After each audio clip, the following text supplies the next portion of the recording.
Bonjour tout le monde, bienvenue dans cette première vidéo sur la proportionnalité. Il va y avoir peut-être 6 vidéos en tout, donc celle-ci sert d'introduction pour essayer de vous faire sentir intuitivement ce que c'est qu'une situation de proportionnalité et ce que c'est qu'une situation qui n'est pas proportionnelle. Donc dans cette vidéo, je vais faire avec vous deux problèmes. Le premier sera un problème proportionnel et l'autre non, pour que vous voyez un peu la différence. Et je ne donnerai pas la définition de la proportionnalité dans cette vidéo, ce sera l'objet de la vidéo suivante, quoi, la deuxième. Donc le premier problème, le voici. Il s'agit d'un problème où on empile des petites briques. Alors, vu les mesures que j'ai prises, on peut considérer que ce sont comme des petites briques de Lego. Donc voilà, la situation est la suivante. Donc, j'empile 4 briques et je me rends compte que la hauteur totale, ça fait 6 cm. Et la première question, c'est quelle sera la hauteur d'un empilement de 8 briques? Donc, je vous laisse 10 secondes pour réfléchir à ça et je vous donne la réponse. Évidemment, la réponse, c'est le double, hein. Si je mets 2 fois plus de briques, ça va mesurer 2 fois plus. Donc, si 4 briques, ça mesure 6 cm, les 8 briques, ça mesurera 12 cm. Alors, j'ai d'autres questions à vous poser et je vais vous demander à un moment donné de mettre sur pause et de chercher ça. Donc, mes élèves, vous pouvez faire ça dans votre cahier en mettant le titre, hein, c'est un nouveau titre de chapitre, la proportionnalité, et vous pouvez appeler ça le grand 1, activité de découverte. Donc, les questions suivantes sont celles-ci. Combien va mesurer la hauteur si j'empile 2 briques? Si j'empile 6 briques, combien ça va mesurer? Et puis, quelle est la hauteur d'une brique? Et puis, dernière question, combien de briques dois-je empiler pour obtenir une hauteur de 30 cm? Alors évidemment, ceci est un schéma, ça n'est pas à l'échelle. Vous voyez, j'ai mis des pointillés, parce que 30 cm, c'est plus grand que 12, hein, ce serait beaucoup plus haut, mais ça ne rentrerait pas dans mon dessin. Donc voilà, allez-y, c'est le moment où je vous demande de mettre sur pause et de chercher ces 4 petites questions-là. Et je vous donne la réponse tout de suite après. Donc les 2 briques, on voit que c'est la moitié de ça, donc la hauteur, ça sera la moitié de cette hauteur-là, d'accord? 2 briques, ça va mesurer 3 cm de haut, parce que c'est la moitié de cet empilement de 4 briques. Pour 6 briques, comment est-ce qu'on peut faire? La solution la plus évidente, là, dans ce problème, c'est de se rendre compte que 4 briques, ça mesure 6 cm, et ici, 2 briques, ça mesure 3 cm. Ben, mes 6 briques, là, c'est 4 briques plus encore 2 briques. Donc c'est la hauteur de 4 briques plus la hauteur de 2 briques, c'est-à-dire 6 cm plus 3 cm. Donc on trouve 9 cm. Pour trouver la hauteur d'une brique, il suffit de diviser ça par 2. Hein. Une brique, c'est la moitié de 2 briques, donc c'est la moitié de 3 cm, c'est-à-dire 1,5 cm. Et dernière question, pour trouver le nombre de briques nécessaires pour faire une hauteur de 30 cm, alors il y a plusieurs façons de raisonner. Comment j'ai fait, moi? Comment j'ai fait? Alors, oui, une première possibilité, c'est de se rendre compte que pour faire 30 cm, il faut faire 3 cm et encore 3 cm et encore 3 cm 10 fois. D'accord? 30 cm, c'est 10 fois plus haut que 3 cm. Donc le nombre de briques, ce sera 10 fois plus que 2 briques. Donc on trouve une réponse de 20 briques. On pouvait aussi raisonner en passant par la hauteur de 10 briques, en ajoutant ici, hein, si je mets ces 2 briques là-dessus, sur ces 8 briques, j'aurai 10 briques en tout, et donc ma hauteur, ce sera 15 cm. Donc 10 briques, 15 cm, donc le double, 20 briques, ça fait bien 30 cm. Voilà, alors, toutes ces données-là, les mesures des hauteurs en centimètres et les hauteurs des briques, on a souvent l'habitude de mettre ça dans un tableau comme ceci, qui résume toutes les informations. Un tableau à 2 lignes. Sur la première ligne, on met le nombre de briques et en dessous, la hauteur de la pile qui correspond. Donc, deuxième instant où je vous demande de mettre sur pause, essayez de compléter ce tableau avec les informations qui sont là. Donc, la réponse est ici. Je reprends tout simplement les informations que j'ai ici sur mon schéma. On voit que 4 briques, ça mesure 6 cm. Donc ici, 4 briques, 6 cm. 8 briques, ça mesure 12 cm. Donc je le mets ici. Les 2 briques qui mesurent 3, ça vient ici, etc. Donc, je reprends. Hein. Il faut bien comprendre que ici, dans la première ligne, tous ces nombres-là, ce sont à chaque fois des nombres de briques. Dans la ligne du dessous, que j'ai colorié en gris là, à chaque fois ce sont des nombres en centimètres qui mesurent la hauteur de la pile. Et ça se lit comme ça en fait, hein. Une colonne, ça correspond à une situation. Ici mon 2 qui va avec mon 3, ça correspond à ce dessin là. 2 briques mesurent 3 cm. Donc je le vois ici. Autre exemple, une brique mesure 1,5 cm. Et puis, ça se lit comme ça, en fait. Hein. Vous voyez, si je me mets là, bon, bah, c'est 4 briques qui mesurent 6. Ça, c'était les informations données par l'énoncé. Ça, c'était ce que j'avais calculé ensuite. Et puis, dernière question, pour avoir une hauteur de 30 cm, on avait trouvé 20 briques. Donc, ben, ce tableau-là, dans une situation de proportionnalité, on appelle ça un tableau de proportionnalité. Uniquement si on est dans une situation de proportionnalité. Donc là, je vous le dis, on est bien dans une situation de proportionnalité, je vous le confirme. Alors vous allez voir que c'est extrêmement pratique de mettre ça dans un tableau de proportionnalité parce que c'est un peu... Enfin, on trouve plein de propriétés amusantes. Par exemple ici, c'est ce qu'on a dit au départ, hein, si je fais une hauteur, enfin une pile 2 fois plus haute, vous voyez, ici je me rends compte que bah, c'est 4 fois 2 qui fait 8, eh bien la hauteur de la pile, c'est aussi multiplié par 2. D'accord? 4 fois 2, ça fait 8. Bah 6 fois 2, ça fait 12.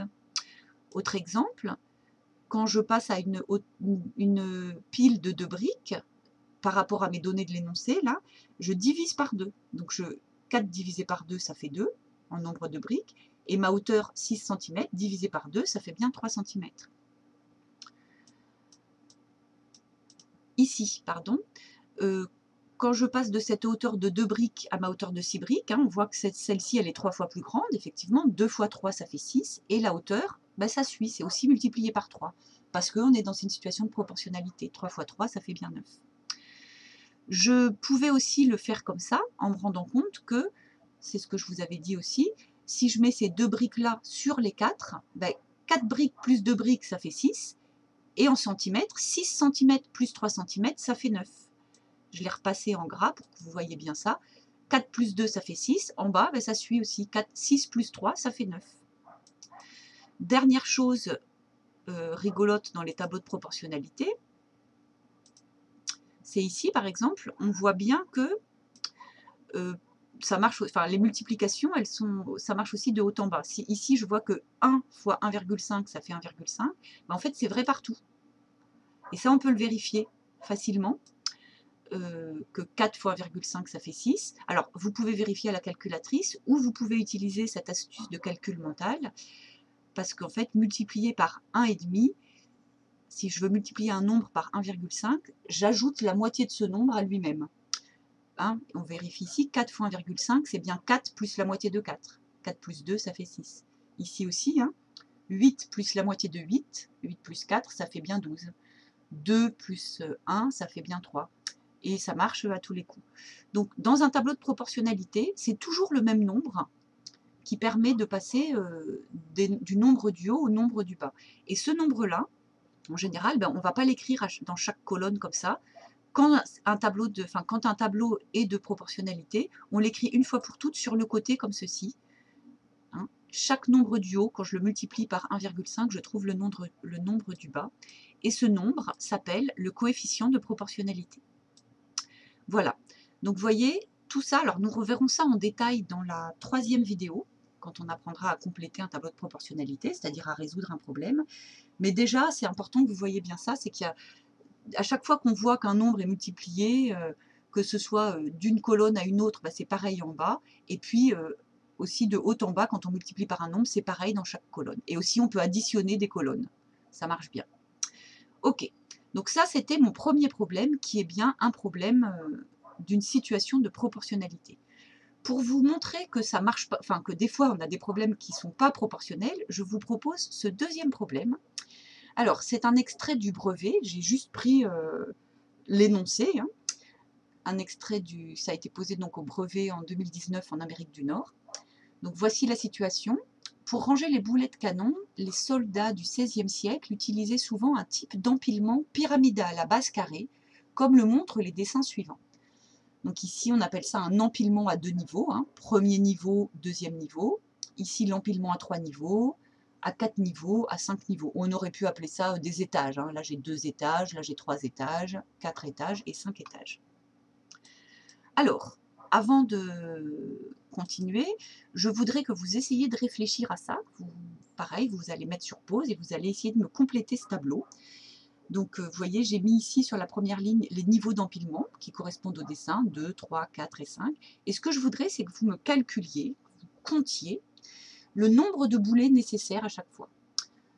Donc voilà, pour l'empilement à 2 niveaux, ici vous avez le dessin qui va vous permettre de trouver combien on a besoin de boulets. Vous essayez de faire pareil pour le 3e niveau, le 4e niveau, et puis le 5e niveau, si vous y arrivez. Essayez d'arriver au moins jusqu'au 4e niveau.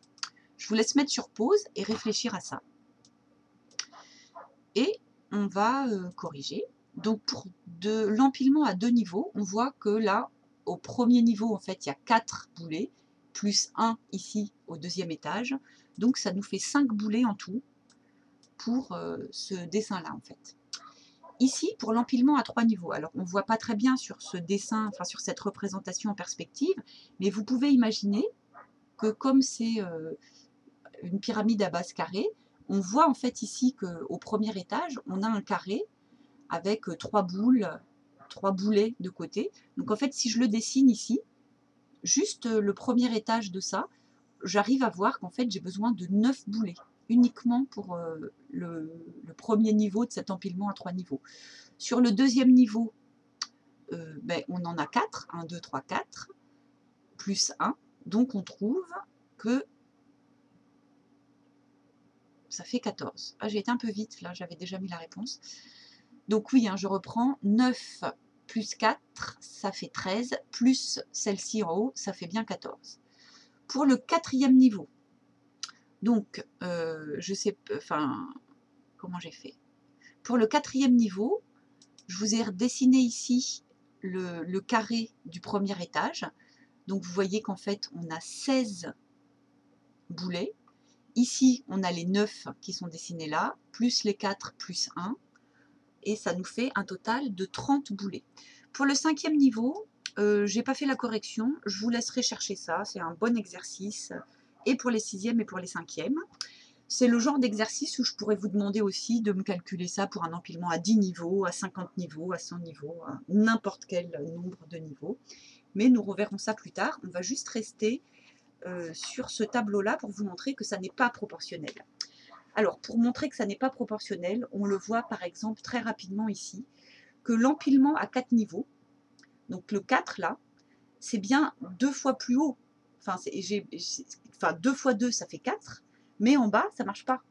En bas, 5 fois 2, ça ne fait pas 30, hein, c'est 5 fois 6 qui fait 30. Donc juste avec ça, on voit bien que ça n'est pas une situation de proportionnalité. On pourrait le voir aussi en faisant ça, en cherchant 3 fois combien égale 14, et voir que ce n'est pas la même chose dans les autres colonnes. Alors 3 fois combien égale 14 ? On peut le faire à la calculatrice, en faisant 14 divisé par 3, on trouve ce nombre-là, 4,66666.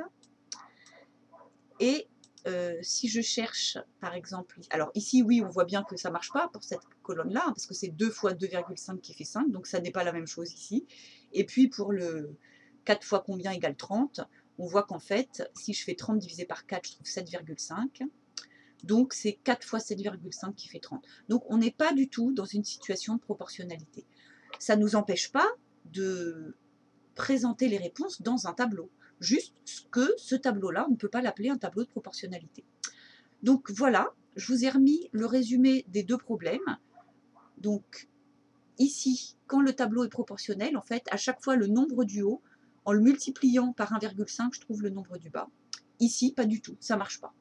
Hein, ici, c'est 2 fois 2,5 qui fait 5, et ça ne marche pas pour les autres, donc ça n'est pas proportionnel. Voilà, je m'arrête là pour cette première vidéo d'introduction.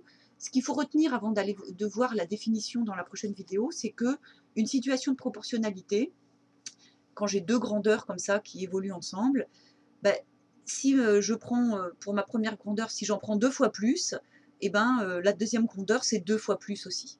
Et là ça ne marche pas. Là si je prends 2 fois plus, je trouve 4, mais c'est pas, voilà, 5 fois 2 ça fait pas 30. Donc ça ne marche pas, c'est pas proportionnel.